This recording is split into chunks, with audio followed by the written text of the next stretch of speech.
রাজধানীর অনেক মানুষের কাছে বৃষ্টি মানে স্বস্তি, কিন্তু যাদের মাথার উপর স্থায়ী কোনো ছাদ নেই তাদের কাছে প্রতিটি বর্ষার রাত মানে অনিশ্চয়তা আর সংগ্রাম। তবে সবচেয়ে বেশি কষ্টে ছিলেন ফুটপাত, ওভারব্রিজ আর খোলা আকাশের নিচে রাত কাটানো মানুষেরা। তবে বৃষ্টি কমায় অনেকে আবার ফুটপাতে ফিরেছেন। এখনও রয়ে গেছে নিরাপদ আশ্রয়ের সংকট। টানা এক সপ্তাহে সেই দুর্ভোগের গল্প জানাচ্ছেন আইমন সাজিদ। টানা কয়েকদিনের বৃষ্টিতে চরম ভোগান্তিতে নগরবাসী। সবচেয়ে বেশি কষ্টে রাত পার করেছেন ফুটপাত, ওভারব্রিজ আর খোলা আকাশের নিচে রাত কাটানো মানুষ।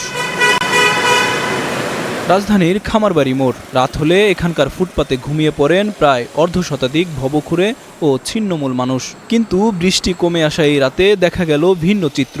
মাত্র 2-1 ছাড়া প্রায় কেউ নেই। স্থানীয়রা বলছেন টানা বৃষ্টিতে ভিজে যাওয়ার ভয়ে এবং নিরাপদ আশ্রয়ের খোঁজে অন্যত্র সরে গেছেন তারা।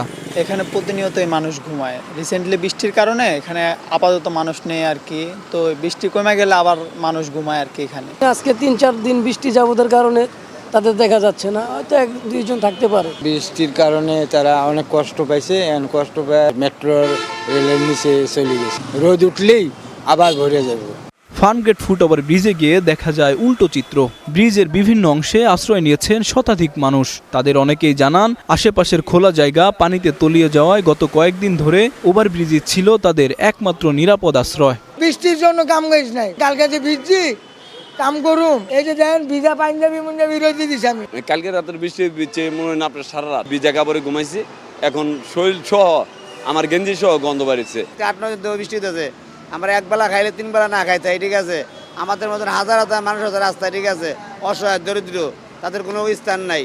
তবে সোমবার দুপুরের পর বৃষ্টি কমে আসায় আবার ফুটপাতে ফিরতে শুরু করেছেন অনেকে। খামারবাড়ি মেট্রো রেলের নিচে, কাউরান বাজার, বাংলা মোটর এবং ঢাকা বিশ্ববিদ্যালয় এলাকার বিভিন্ন স্থানে আশ্রয় নিয়েছেন ছিন্নমূল এই মানুষেরা। বৃষ্টি কমলেও ফুটপাতের মানুষের জীবনযুদ্ধ থেমে নেই। মাথা গোঁজার একটি নিরাপদ জায়গার অপেক্ষায় প্রতিদিনই নতুন করে শুরু হয় তাদের বেঁচে থাকার লড়াই। আইমন সাজিদ, স্টার নিউজ, ঢাকা।